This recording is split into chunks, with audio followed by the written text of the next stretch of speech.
There's no way I can let you go without talking about Baby Reindeer. Did you guys watch it on Netflix? I've not watched it yet. I've read a lot about it, heard a lot about it. It's crazy. It's so crazy. Crazy. Oh, it's so dark. And for the listening audience, it's this one man's recitation, his story, embellished, not 100% truthful, he admits, but the emotion of it is correct, he says. But that's disclosed up front, about this terrible stalking experience he had and abusive relationship, for lack of a better term, he had over in Scotland with a groomer, a man who he thought could help him with his career and actually wound up really abusing him. All I can tell you is fast forward through episode 4. Very dark, very dark. But the rest of it is riveting. And most of it is about this stalker, this woman.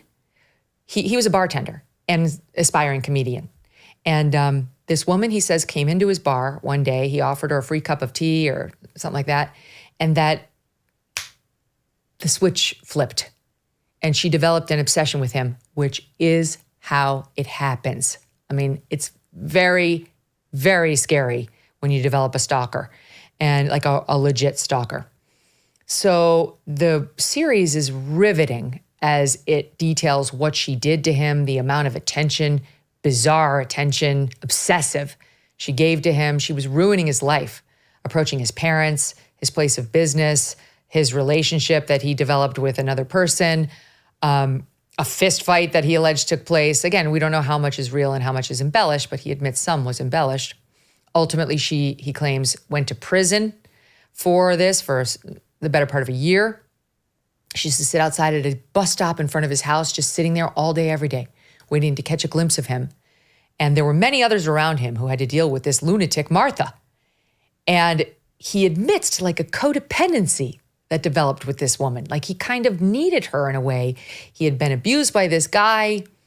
He was down on himself. He was having self-loathing, and he just kind of like needed the weird attentions of this bizarre woman who called him Baby Reindeer. Well, I do think the series is worth your time if you fast forward through episode 4. So this set the internet sleuths abuzz. And I admit, I was eating it up. Of course, they found the real Martha. And the protagonist of the story says, I did everything possible to change identifying information so she could never be discovered. Well, it wasn't good enough because the internet sleuths are good. And they found her. Her name is Fiona Harvey.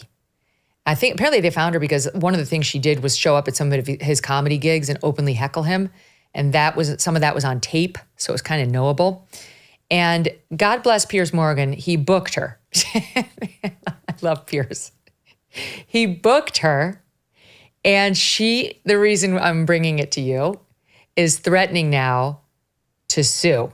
She says she's going to sue Netflix. She's going to sue this guy. I'm just going to give you some of the tape because it's very good tape. Here's a soundbite from the trailer for Baby Reindeer, SOT 5. You say this woman's stalking you? Yeah, like 6 months maybe. Why'd it take you so long to report it? I think she needs help. She comes to my work, my house. She sends me emails like all the time. Are any threatening towards you?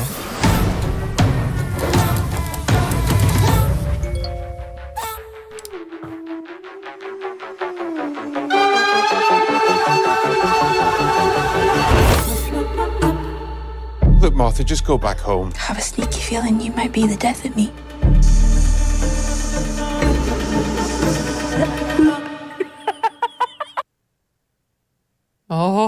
Oh, here's just a little more. This is a scene from Netflix's Baby Reindeer showing her outside of his house, which he alleged happened often. Every day now, Martha would be outside, this ticking time bomb on my life. I would leave first thing in the morning, and she would be there. I love you, nipple. Think of me at work today.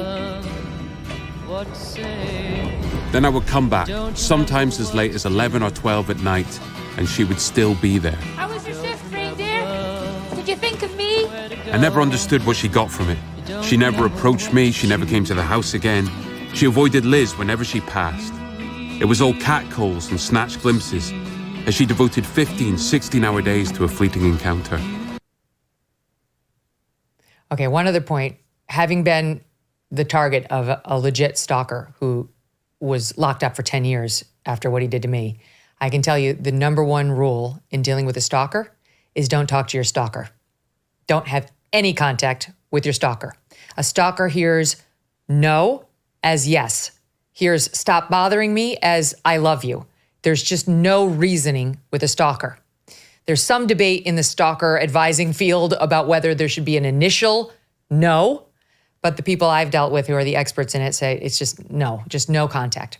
So to have made this movie was a very risky move for this guy, Richard Gadd, if indeed it happened as he said. Very risky move. I would not have advised this because she's alive and well and not behind bars. Well, Piers Morgan found her. And Martha's pissed. Her name is Fiona Harvey. And here she is denying some of the claims Richard makes against her in the Netflix show, SOT7. In the course of your relationship with Richard Gadd, you send him 41,000 emails, 350 voice messages, 744 tweets, 48 Facebook messages, and 106 letters. That's simply not true. It's absolutely not. What did you send him? No, none of that's true. I don't think I sent him anything. You never sent him anything? No. I think there may have been a couple of emails exchanging, but that was it. Just jokey banter emails. So you're denying sending anything to him? There may have been a couple of emails. Text messages? No. Facebook messages? No. Did you tweet him? I may have done years and years ago. You actually tweeted him numerous times. Who has sent all this stuff to him? I've no idea. I think he's probably made it up himself. So they are lying? They are lying. Yes, okay, yeah. In effect, he is lying and they are lying. She's lying. That's my opinion. I think she's a liar and I believe she stalked him. I don't know to what extent or the numbers, but that didn't seem like a truth teller to me. Here's one more SOT. She is discussing here her decision to take legal action against them. Watch SOT 8. And you will categorically be taking legal action? Absolutely, against both him and Netflix. Have you instructed lawyers? We've instructed them in part, but we want to explore all the options out there. There are a number of people to sue. We can't all be in 10 courts all at once. So, who else are you planning to sue? The Daily Mail. Anyone that's saying this is true and harassing me and that kind of thing. Well, you can't sue me because it's my opinion and I'm entitled to it. So does she actually have a claim if he did grossly exaggerate her behavior or tell outright lies, like, for example, about her going to prison that she claims are not true? He didn't name her. He changed the name. He changed a lot of her details. It was the internet sleuths. Mark, I'll start with you on it. You know, I actually did a panel with Piers after this and watched this, and I said it then and I still believe it. It's hard for me to believe that Netflix characterized this as a true story and that she had been convicted. In fact, they even showed a recreation of her pleading and was sentenced to jail, and that nobody can find any evidence that that is true, and that she sent 41,000 emails and she's saying none. If all of that is true, in California, defamation by implication, I could see it surviving a anti-slap, and it would be a whale of a case. What gives me pause is that I cannot believe Netflix at every turn, because they've got a very robust in-house and outside counsel. I cannot believe they dropped the ball that bad. Mm-hmm. That is right. The surprising thing to me. I have to say, they owe a duty of care. They certainly owe it to her to shield her identity better than they did. And the fact that internet sleuths could, break through and find out who she really was, that's what gives me the biggest pause in this whole thing. And there really might be a lawsuit against Netflix for duty of care violations. It's surprising to me too, Mark. Okay, here's one of the many reasons why I think she's a liar, and she may sue because she probably wants ongoing contact with him, but she's going to lose. That's my prediction. Because she seems like a nutcase. Here is the addendum to the story. She is now demanding a payday from Piers Morgan for the interview. Okay, I think this is Daily Mail reporting this. Quote, I will be seeking, TMZ, quote, I will be seeking far more than a piddling 250 pounds. Fiona said she's planning on formally demanding 1 million pounds, which is around $1.25 million, from Piers and Co.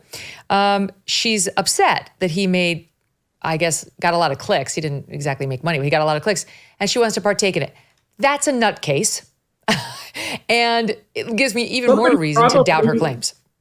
Somebody probably explained to her how much Pierce makes by 8.5 million views last time I looked of the interview, and YouTube probably wrote him a check, and she figured I should have had somebody negotiate this better than I did. It's my guess.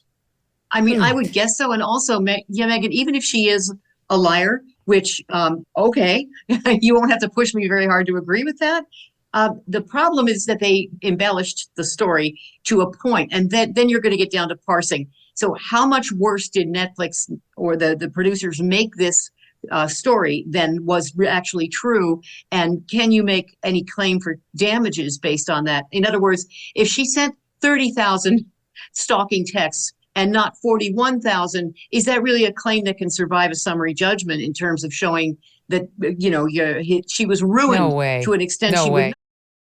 Let me tell you a story about a guy named Leo Grillo. Leo was on a road trip and came across a Doberman. This dog was severely underweight and clearly in trouble. Leo rescued the dog and named him Delta.